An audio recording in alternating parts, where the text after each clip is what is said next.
Assalamualaikum warahmatullahi wabarakatuh. Saya Ahmad Dilandava dari kelas 11 IPS 3 ingin mempresentasikan tentang perjalanan rempah Nusantara.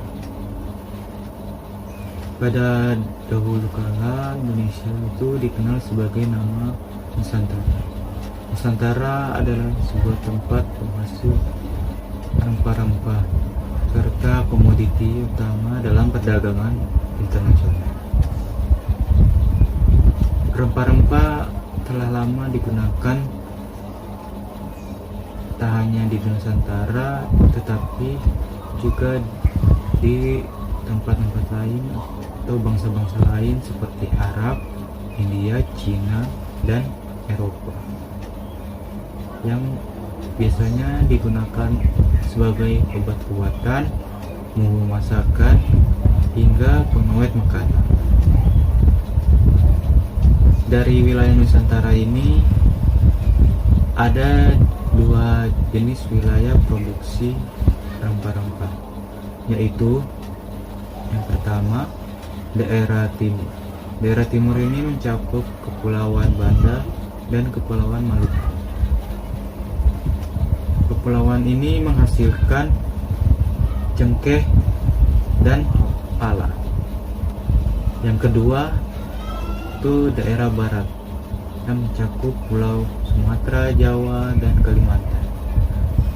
Pulau-pulau ini menghasilkan lada. Pada abad 15 sampai 16 Emporium, pusat perdagangan internasional, Malaka adalah tempat bertemunya berbagai pedagang di Nusantara seperti Banten, Makassar, Banda, dan Ternate. Emporium ini terintegrasi dengan jalur perdagangan Asia. Para pedagang dari luar Nusantara seperti Arab, India, dan Cina. Mereka ini membawa komoditas tekstil dan porselen ke Nusantara. Tingginya harga pasar rempah di Nusantara mendorong bangsa Eropa untuk membeli komoditas itu secara langsung dari daerah asalnya, yaitu Nusantara. Penjelajah Eropa menemukan jalur menuju Nusantara melalui Tanjung Harapan serta melewati Afrika. Bangsa pertama yang tiba di Nusantara adalah bangsa Portugis pada tahun 1511, pemimpin penjelajahan Portugis Alfonso de Albuquerque berhasil menaklukkan Malaka serta memonopoli perdagangan di Malaka. Sejak saat itu, para pedagang merasa tidak bebas lagi berjualan atau berdagang di sana. Dan pada akhirnya mereka memutuskan untuk pindah ke pusat perdagangan yang lain. Salah satunya adalah Aceh yang terletak di ujung Sumatera. Aceh dapat dikatakan sebagai kota terbuka. Hal ini tertulis dalam catatan VOC. Dengan jalan awal menuju pintu masuk kota hingga menuju langsung ke Istana Raja. Sedangkan dari timur Nusantara, pusat perdagangan terletak di daerah Makassar. Pada abad ke-17, daerah Makassar ini memulai kejayaan. Di pesisir pantai Jawa, tepatnya di Banten, merupakan pusat perdagangan lada dan berkembang menjadi pelabuhan kota besar yang disinggahi oleh para pedagang Jawa, Arab, dan Cina. Pusat perdagangan ini tak hanya memproduksi sendiri. Banten juga menerima rempah-rempah seperti lada dari daerah Bengkulu dan Palembang. Hingga abad ke-19 sudah tercatat sekitar 153 daerah penghasil lada untuk wilayah Banten. Pada tahun 1596 ada 4 kapal ekspedisi dari Belanda yang dipimpin oleh Cornelis de Hout yang tiba di pelabuhan Banten.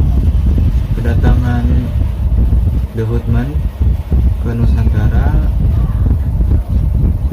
diikuti oleh perusahaan-perusahaan dagang lainnya dari Belanda. Agar mencegah persaingan tidak sehat, pemerintah Belanda mendirikan VOC pada tahun 1602. Pada tahun 1605, di bawah komando Stephen Verderijn menduduki Ambon dan menjadikan sebagai ibu kota penguasa Belanda di kawasan Asia Timur yang dipimpin oleh Pieter Both. Pada tahun 1619, Gubernur Jenderal Jan Pieterszoon Koen berusaha menguasai wilayah Jakarta, dan setelah berhasil, kemudian daerah tersebut dinamai Batavia. Batavia ini menjadi kota tempat Presiden Gubernur Jenderal, tempat pusat administratif Belanda, titik temu berbagai jalur pelayaran kompeni di wilayah Asia. Agar mencegah memonopoli perdagangan lada, VOC melakukan berbagai langkah untuk meruntuhkan Kesultanan Banten, termasuk melalui perdagangan hingga peperangan, dan pada akhirnya berhasil ditundukkan pada tahun 1684. Kemudian pada pertengahan abad 17, VOC melakukan penyerangan ke Makassar agar dapat menguasai perdagangan timur rempah Nusantara. Dengan ditandatanganinya perjanjian bunganya, Kesultanan itu akhirnya ditaklukkan pada tahun 1667. Penguasaan kota-kota tersebut berdampak dan membawa era baru bagi perdagangan Nusantara. Pedagang-pedagang Nusantara masih tetap melakukan perdagangan dengan rute yang lebih beragam hingga ke daerah Eropa. Sekian dari saya, kurang lebihnya mohon maaf. Wassalamualaikum warahmatullahi wabarakatuh.